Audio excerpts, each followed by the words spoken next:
Nous constatons, voire saluons une réelle avancée sur le volet corrélation entre les besoins des entreprises en métier et compétences avec ancrage territorial. Il s'agit là des actions 3, 27 et 28. Il n'en reste pas moins que les métiers sous ou mal payés seront toujours des métiers en tension tant que les conditions de salaire et de travail ne seront pas revalorisées. Une personne peut exercer ce qu'elle ressent comme étant le plus beau métier du monde, mais si cela ne lui permet pas de vivre dignement ou sereinement, la région peut mettre en place toutes les formations qu'elle voudra. Cela ne sera durable ni pour les entreprises, ni pour les salariés. Notre rôle d'opposition est de vous rappeler les 4 grands axes d'incohérence que nous avions partagés avec vous en décembre dernier lors du vote de ce pacte. Le premier point d'incohérence était la proportion trop importante de formations non qualifiantes par rapport aux formations qualifiantes, alors que les premières sont moins efficaces que les secondes quant au retour à l'emploi. Le second axe concernait les publics visés. Le troisième, les métiers en tension et l'inégale répartition des emplois sur le territoire régional. Et enfin, le dernier concernait la trop grande place accordée aux formations de type savoir de base. Au regard des éléments présents dans votre communication, rien ou peu de choses nous rassure sur ces points. Nous ne détaillerons pas chaque action, mais prendrons juste quelques exemples. Sur les publics visés, nous trouvons regrettable d'insister tout au long du document sur certaines catégories de personnes, en l'occurrence les jeunes et les demandeurs d'emploi peu ou pas qualifiés. Notre questionnement est le suivant.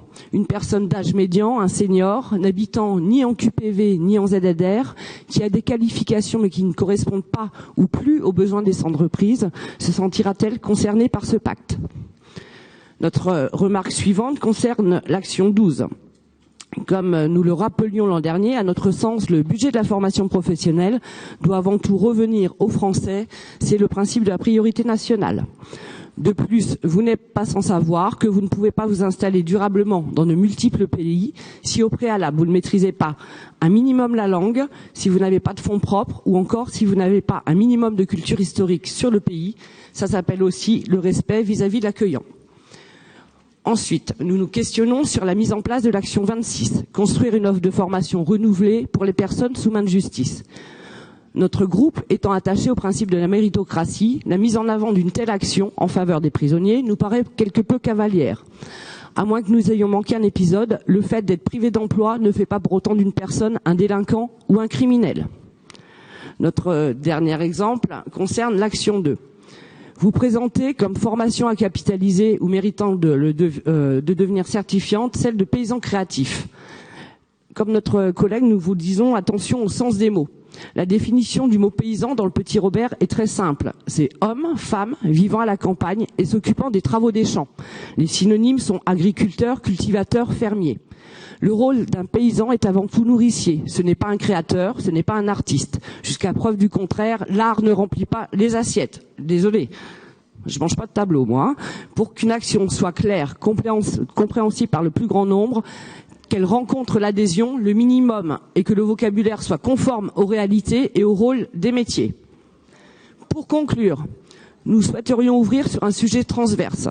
Dans cet hémicycle, nous traitons régulièrement de tourisme, d'emploi touristique, d'inclusion des personnes handicapées, d'exemplarité et d'expérimentation.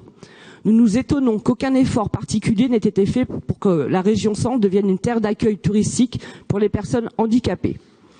Pour des raisons familiales, je reçois depuis plus de 30 ans des catalogues de voyages spécialisés à destination des enfants ou adultes déficients mentaux.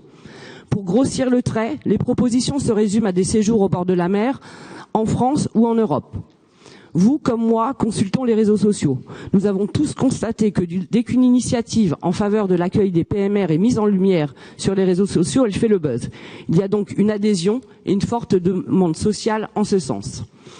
Monsieur le Président, chers collègues, des centres d'accueil touristique axés sur l'expression artistique, la communion avec la nature et les animaux, la Loire à vélo en tricycle adapté, trouverait un fort écho parmi les centres pour enfants et adultes handicapés, déficients mentaux notamment. Développer cette action serait profitable à tous et préjudiciable pour personne. En menant cette action en direction des personnes handicapées, nous offririons de belles perspectives au développement touristique, nous élargirions également l'offre d'hébergement. Tout ceci aurait obligatoirement des retombées positives sur l'emploi local, ce qui est, rappelons-le, le but de la formation. Je vous remercie.